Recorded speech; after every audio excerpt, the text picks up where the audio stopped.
കേരള രാഷ്ട്രീയത്തിൽ പല കളികളും കാണാനിരിക്കുന്നതേ ഉള്ളൂ. അവിടെ ഞെട്ടിക്കുന്ന പല ചുവടുമാറ്റവും നമുക്ക് കാണാനും കേൾക്കാനും ഒക്കെ സാധിക്കും. എന്തും എപ്പോൾ വേണമെങ്കിലും സംഭവിക്കാമെന്നിരിക്കെയാണ് ശശി തരൂർ ഒരു ബോംബ് പൊട്ടിക്കുന്നത്. ഇന്നലെ വരെ BJPയെയും മോദിയെയും വാഴ്ത്തിപ്പാടുന്നതൊഴിച്ചാൽ തരൂർ കോൺഗ്രസിനുള്ളിൽ എന്ന് തന്നെ 1% പറയാമായിരുന്നു. എങ്കിലും ഇന്നിപ്പോൾ എല്ലാം മാറി മറിഞ്ഞിരിക്കുകയാണ്. രാഹുലിന്റെ പ്രത്യയശാസ്ത്രവും തന്റെ പ്രത്യയശാസ്ത്രവും രണ്ടും രണ്ടാണ്.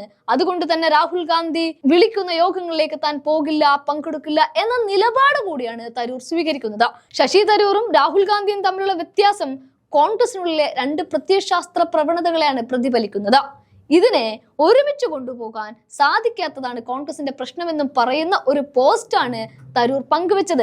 ആ പോസ്റ്റിന് അനുകൂലമായ രൂപത്തിലുള്ള ഒരു പങ്കുവെക്കൽ. ഇവിടെ ഈ നിരൂപണം യാഥാർത്ഥ്യത്തെ ചൂണ്ടിക്കാണിക്കുന്നു എന്നുമൊക്കെയാണ് പോസ്റ്റ് പങ്കുവെച്ചുകൊണ്ട് തരൂർ ഊട്ടി ഉറപ്പിച്ചങ്ങനെ പറയുന്നത്.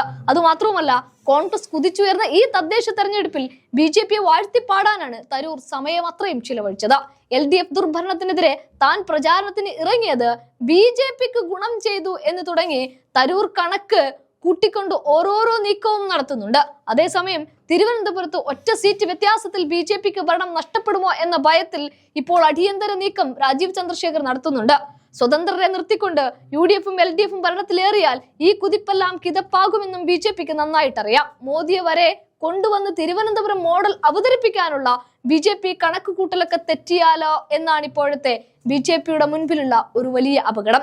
കോർപ്പറേഷൻ കൗൺസിലിന്റെ സുഗമമായ നടത്തിപ്പിന് കേവല ഭൂരിപക്ഷം തികയ്ക്കാൻ ലക്ഷ്യമിട്ട് സ്വതന്ത്ര സ്ഥാനാർത്ഥികളായ മത്സരിച്ചവർക്ക് പിന്നാലെ BJP നീങ്ങുന്നതും ഇതുകൊണ്ടൊക്കെയാണ്. സ്വതന്ത്രരിൽ ഒരാളെ മേയർ സ്ഥാനാർത്ഥിയായി അവതരിപ്പിച്ച ശേഷം LDFും UDFും പുറത്തുനിന്ന് പിന്തുണയ്ക്കാനുള്ള സാധ്യത BJP മുന്നിൽ കാണുന്നുണ്ട്. ഇനി വോട്ടെടുപ്പ് നടത്താനുള്ള വിഴിഞ്ഞം BJPക്ക് പ്രതീക്ഷയുള്ള വാർഡുമല്ല. നിയമസഭാ തെരഞ്ഞെടുപ്പ് അടുത്തിരിക്കെ LDFും UDFും ഒരുമിക്കാൻ സാധ്യതയില്ല എങ്കിലും സ്വതന്ത്ര സ്ഥാനാർത്ഥികൾ ഇരു മുന്നണികൾക്കും പിന്തുണ നൽകിയാൽ തിരിച്ചടിച്ചേക്കുമെന്ന് BJP നല്ലതുപോലെ വിലയിരുത്തുന്നുണ്ട്. സ്വതന്ത്ര സ്ഥാനാർത്ഥികളിൽ ഒരാളെ മേയർ സ്ഥാനത്ത് നിർത്തി പുറത്തുനിന്ന് പിന്തുണ നൽകിയാൽ LDF-UDF കൂട്ടുകെട്ട് എന്ന ആരോപണം ശക്തമായി ഉന്നയിക്കാനും കഴിയില്ല. അതിനിടയിലേക്ക് തരൂര് കൂടെ വരുമ്പോൾ ഇനിയുള്ള കാര്യങ്ങൾ എങ്ങനെ എന്നുള്ളത് BJPക്ക് കൃത്യമായി കണക്ക് കൂട്ടേണ്ടി വരും. അങ്ങനെയാണ് എങ്കിൽ ഇനി വരാനിരിക്കുന്ന നിയമസഭയിൽ വലിയൊരു മാറ്റം, വലിയൊരു ചുവടുമാറ്റം, വലിയൊരു കളം പിടിക്കൽ ഇത് നമുക്ക് കണ്ടറിയാം.